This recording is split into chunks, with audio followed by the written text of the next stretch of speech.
صاحب کہنے لگے بہشتی زیور ہے نا، میں اکثر ترغیب دیتا ہوں، تسہیل بہشتی زیور فقہ کی کتابیں رکھیں پڑھیں. ایک صاحب کہنے لگے اس میں مسائل قرآن و حدیث کے خلاف ہیں. اعتراض کرنے والے کرتے ہیں. میں نے کہا مثال کے طور پر، یہ میرا ٹاپک نہیں ہے، اب آ گیا تو بس یہ بات کر کے میں آگے چلتا ہوں. میں نے کہا مثال کے طور پر، انہوں نے کہا کہ اس میں مسئلہ لکھا ہوا ہے کہ ایک آدمی نے شادی کی پاکستان میں، بیوی اس کی امریکہ میں، فون پہ نکاح ہو گیا. صحیح ہے نا؟ بندہ کہاں ہے؟ پاکستان میں. لڑکی کہاں ہے؟ امریکہ میں. واقعی لکھا ہوا ہے ایسے. پاکستان امریکہ کی مثال نہیں ہے، لیکن بہت ڈسٹینس پہ ہیں کہ ان کا آپس میں ملنا ممکن ہی نہیں ہے.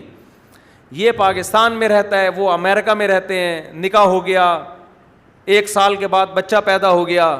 تو بہشتی زیور میں لکھا ہے کہ یہ بچہ باپ کا کہلائے گا، یہ ناجائز بچہ بولو نہیں کہلائے گا. کہنے لگے یہ کیا ہے؟ وہ آپس میں ملے ہیں ہی نہیں تو یہ حلال بچہ کہاں سے کہلائے گا؟ نہیں یاری بات سمجھ میں. اور یقین فقہ کی کتابوں میں لکھا ہوا ہے، یہ سب کتابوں میں یہ لکھا ہوا ہے کہ شوہر پاکستان میں، بیوی کہاں؟ بولو امریکہ میں. یہ چاروں فقہ کی کتابوں میں لکھا ہوا ہے. بہشتی زیور میں تو وہیں سے لیا ہے کہ یہ پاکستان میں اور وہ امریکہ میں. سال نکاح ہوا ہے ٹیلی فون پہ، کوئی ملاپ نہیں. کیسے ملیں گے بھائی؟ سال کے بعد بچہ مارکیٹ میں آ گیا. تو شریعت کیا کہتی ہے فقہ کے مطابق؟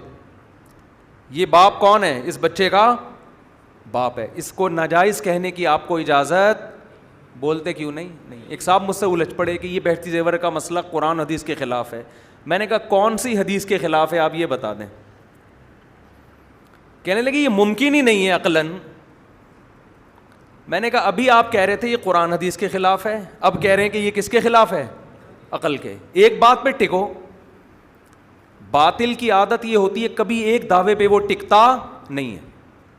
جیسے ایک محترم نے دلیل دی نا، ہم نے کہا تھا کہ قبر کی مٹی عرش سے افضل ہے، تو لوگ کیا دلائل دیتے ہیں کہ عرش کی فضیلت کی دلائل بیان کرنا شروع کر دیتے ہیں. عرش بہت فضیلت والی. بھائی یہ فضیلت کے ہم منکر نہیں ہیں، افضلیت الگ چیز ہے، فضیلت الگ چیز ہے. حضرت موسیٰ کی فضیلت پر بہت سارے دلائل ہیں، لیکن حضرت موسیٰ کیا پیغمبر سے بھی افضل ہیں؟ محمد صلی اللہ علیہ وسلم سے؟ اس پر ایک بھی دلیل نہیں ہے. تو عرش کی فضیلت پر آپ سینکڑوں دلائل دے دو، اس سے فضیلت ثابت ہوگی، اس سے افضلیت ثابت نہیں ہوگی. افضلیت کے دلائل دو.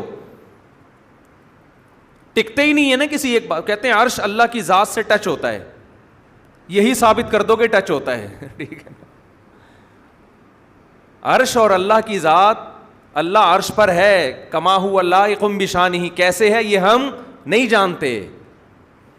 یہ کیفیات مجہول ہیں. ہم کہتے ہیں اللہ 7ویں آسمان کے اوپر عرش ہے، عرش کے اوپر اللہ ہے، کیسے ہے ہم نہیں جانتے. قبر نبی کی ذات سے ایسے ٹچ ہو رہی ہے، مس ہو رہی ہے، اس کی کیفیت بیان کی جا سکتی ہے، عرش کی کیفیت بیان نہیں کی جا سکتی. پھر کہتے ہیں کہ تم پیغمبر کی ذات کو اللہ سے بھی زیادہ فضیلت دے رہے ہو ہیں بھائی، کہ پیغمبر کی مٹی کو اللہ کے عرش سے افضل. او بھائی ہم پیغمبر کی ذات کو اللہ پہ فضیلت نہیں دے رہے. پیغمبر کے جسم سے جو مٹی ٹچ ہو رہی ہے وہ بھی اللہ کی مخلوق. اللہ کے ساتھ جو عرش ہے جس کی نسبت اللہ کی طرف ہے وہ بھی اللہ کی مخلوق. اللہ کی ایک مخلوق کو اللہ کی دوسری مخلوق پر ترجیح دے رہے ہیں. میں کہتا ہوں آپ کا چشمہ آپ کی ٹوپی سے افضل ہے، کیا مطلب میں نے آپ کی توہین کر دی ہے بھائی؟ چشمہ بھی آپ کا، ٹوپی بھی کس کی؟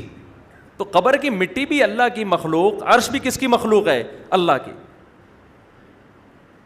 تو ان یہ جتنے باطل لوگ ہوتے ہیں نا، یہ کبھی کسی ایک بات پہ ٹکتے، بولو ٹکتے نہیں ہیں. کبھی پینترے بدلتے ہیں، گھومتے ہیں. کیا بات کر رہا تھا یار میں؟ وہ بات کیا ہاں وہ مثال دے رہے تھے کہ پاکستان میں ہے اور بیوی کہاں ہے؟ امریکہ میں. یہ مسئلہ بھی خوب سن لیں، مسئلہ بھی ایسا ہی ہے. بچہ پیدا ہو گیا 6 مہینے کے بعد، کیونکہ حمل کی کم سے کم مدت 6 مہینے ہوتی ہے. 7 مہینے میں بھی آ سکتا ہے، 8 مہینے میں بھی آ سکتا ہے. آنا نہیں چاہیے، ٹائم پہ آئے تو زیادہ اچھا ہے، لیکن آ سکتا ہے.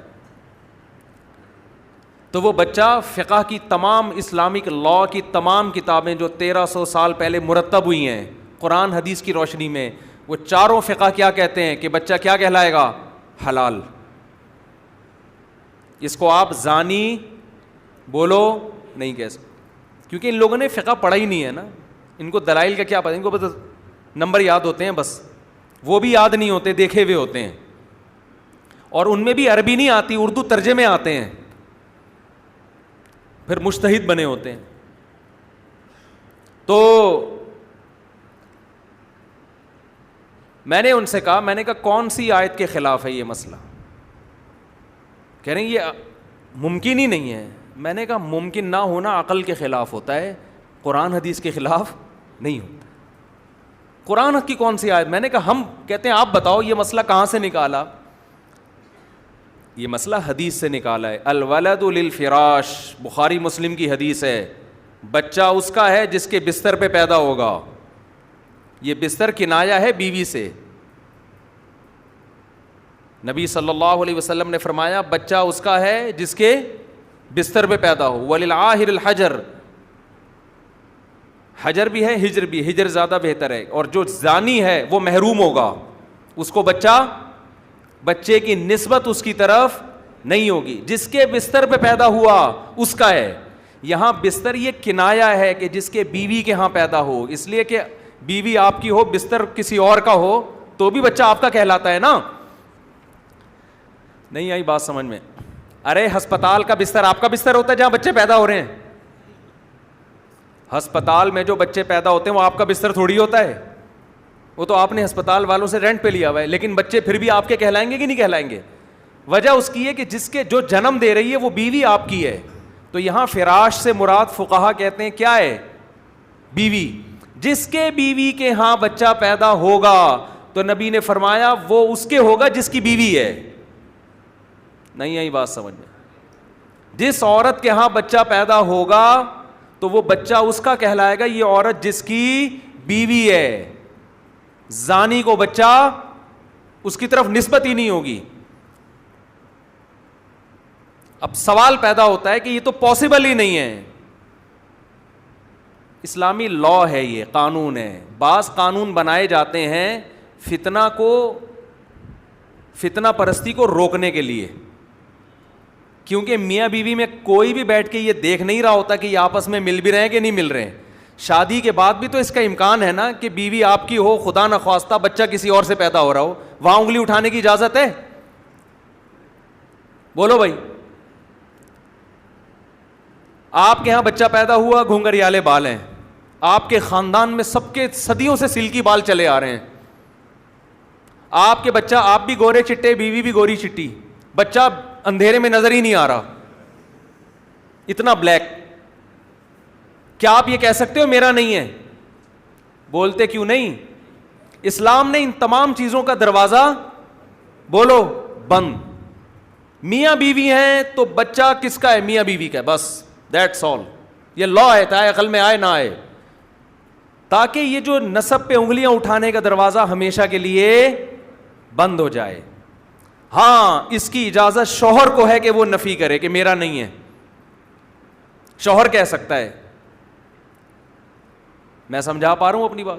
شوہر کو یہ حق ہے کہ وہ یہ کہے کہ بھائی میرے سلکی بال خاندان میں، پاکستان میں بیگم، امریکہ میں تو ملا ہی نہیں ہوں، یہ مارکیٹ میں کہاں سے گیا؟ شوہر کو اجازت ہے کہ وہ کیا کرے؟ نفی کرے. لیکن اسلام کہتا ہے جب آپ اس بچے کی نفی کر رہے ہو کہ میرا نہیں ہے، اٹ مینز آپ بیوی کو اس پر زنا کی تہمت لگا رہے ہو. سمجھ میں آ رہی بات؟ آپ کیا کر رہے ہو؟ تو یہ تہمت بھی اسلام اتنی جلدی اتنے آرام سے ایکسیپٹ نہیں کرتا. اسلام کہتا ہے یا تو 4 گواہ پیش کرو. آپ ایسا ہی نہیں آپ کسی پہ کہہ سکتے اس نے زنا کیا ہے. آپ جب یہ کہہ رہے ہو میرا بچہ نہیں ہے، اٹ مینس کہ آپ کیا کہہ رہے ہو؟ یہ زانیہ ہے. زنا کے لیے 4 گواہ پیش کرو. وہ نہیں کرتے، لعان کرو عدالت میں جا کے. عدالت میں آپ 5 مضبوط قسمیں اٹھاؤ کہ مجھ پر اللہ کی لعنت اگر میں جھوٹ بول رہا ہوں اور اس نے زنا کیا ہے. سمجھ میں آ رہی ہے بات؟ پھر عورت بھی 5 قسمیں اٹھائے کہ میرا شوہر جھوٹ بول رہا ہے، یہ اسی کا بچہ ہے، ہمارے درمیان ملاپ ہوا ہے، یہ جھوٹ بول رہا ہے.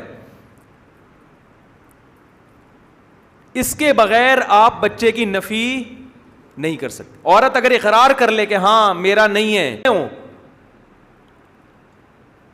لیکن شو نہ کرنا چاہ رہے ہوں، وہ عقلی لحاظ سے ملنا ناممکن بھی ہو، پھر بھی فقہا کہتے ہیں یہ تعویل کی جائے گی، ہو سکتا ہے کرامت کے طور پہ مل گئے ہوں. جیسے سلیمان علیہ السلام کے دور میں وہ بزرگ سیکنڈوں کے اندر تخت اٹھا کے لے آئے تھے نا، تو عین ممکن ہے کوئی جن سیکنڈوں کے اندر اس کو وہاں لے گیا ہو.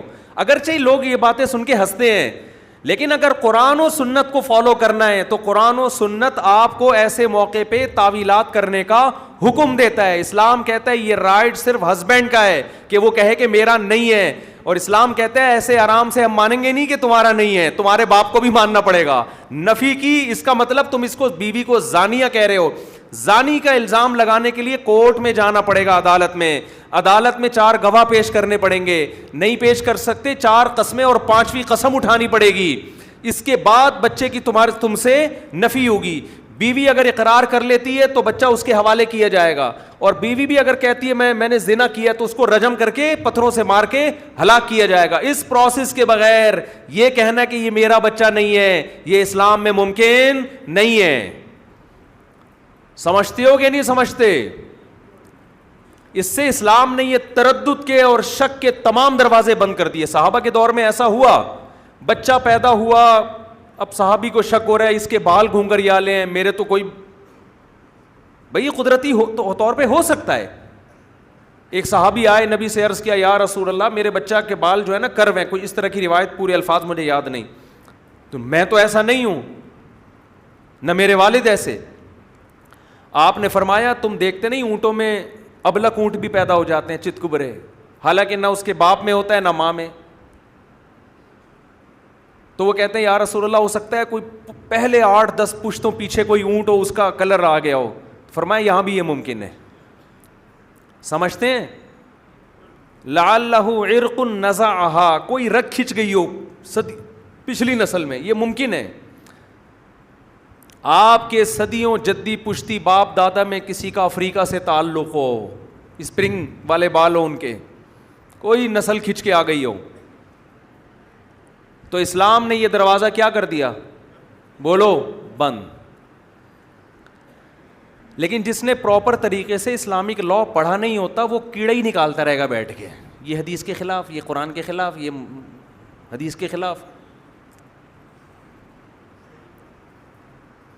ایک صاحب نے اور اعتراض کیا، اب اعتراض کی بات چلنے کے لیے ایک اور اعتراض کا یہ کہ ہم تو بھگتتے رہتے ہیں نا سارا دن، فضول لوگ. جب مجتہد کی تقلید نہیں کریں گے نا تو جاہلوں کو اپنا باپ بناؤ گے پھر، سمجھ رہے ہو؟